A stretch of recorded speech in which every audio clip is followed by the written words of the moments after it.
Fundeb é algo... Não, muda não, deixa aí, deixa assim. Obrigado. Existe essa narrativa de que o Fundeb é um negócio que vai favorecer professores, pobrezinhos do interior, etc. E que, na verdade, são os ricos que não querem que isso aconteça, porque os favorecidos serão sempre os ricos e os pobres estarão sempre pagando mais por isso. Como é que a gente pode destruir essa narrativa de que o Fundeb é para ajudar os mais pobres e carentes? Né? Como é que a gente pode desfazer essa narrativa mentirosa?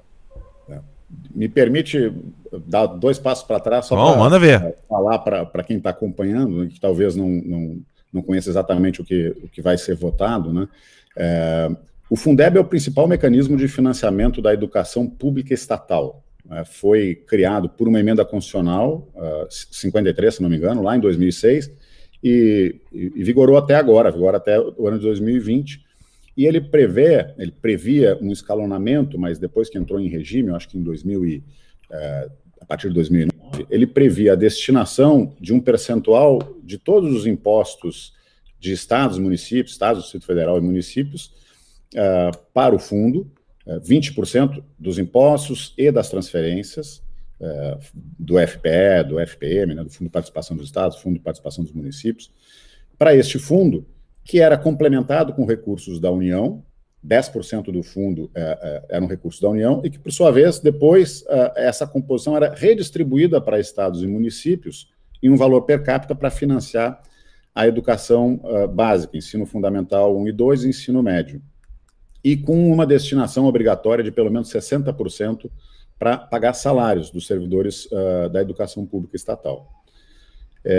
O que está sendo proposto agora? E eu sempre achei, quando acompanhei nos últimos meses, aí no último ano e meio, toda essa discussão que a gente viu no Ministério da Educação, esse enfrentamento necessário em relação à captura ideológica que aconteceu nas últimas décadas nas universidades e nas escolas. A gente sabe, e os seguidores do Terça Livre sabem muito bem, que a escola pública estatal, no Brasil inteiro, em maior ou menor grau, ela foi capturada pelos sindicatos dos professores, né? Que, por sua vez, são todos ligados à esquerda brasileira e que, enfim, trabalham lá na direção dos seus propósitos, das suas crenças. Os alunos da rede pública sempre sofreram com greves, sempre sofreram, pior ainda que as greves, com um processo de ideologização dos alunos, né?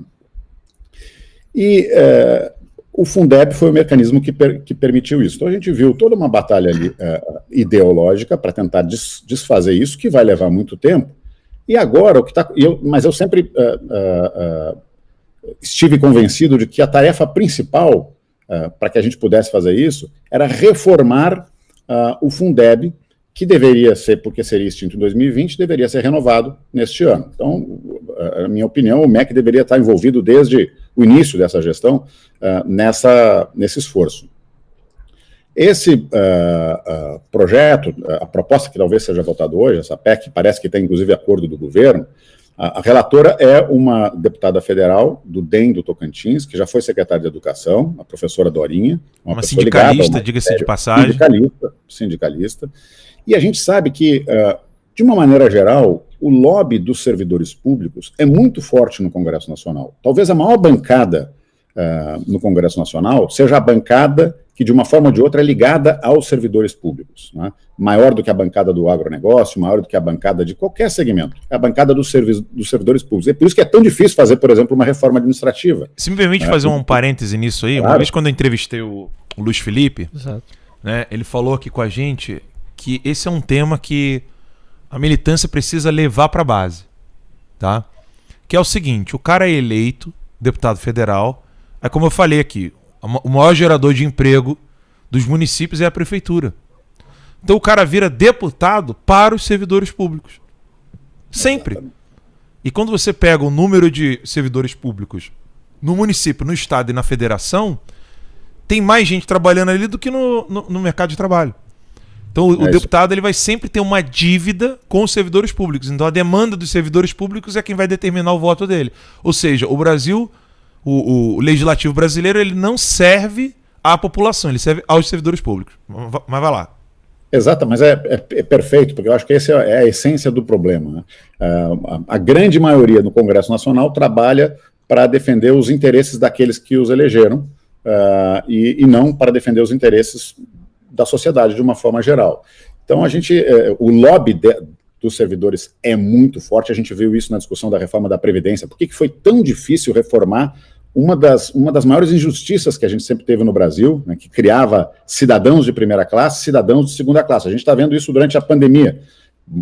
O Brasil inteiro sofrendo com essas decisões irrefletidas de governadores e prefeitos, com o fique em casa, interrompendo o funcionamento da economia e nos colocando nessa experiência inédita de quarentena para pessoas saudáveis.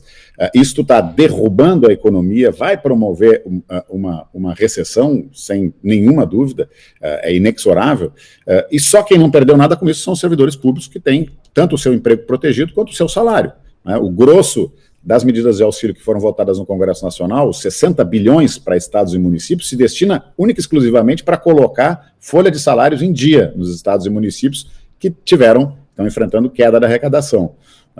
E apenas 10 bilhões foram destinados para ações de saúde. Então, a crise é sanitária, 10 bilhões foi para a saúde, 60 bilhões para salário.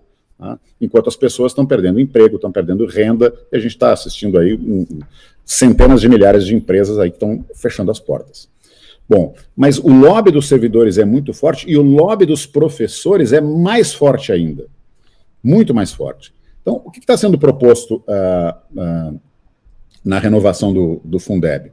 Uma elevação substancial, gradual e substancial dos recursos, da participação da União na composição do fundo, que sai de 10% para 20% ou 23%, eu li hoje pela manhã que o governo teria fechado um acordo para 23%,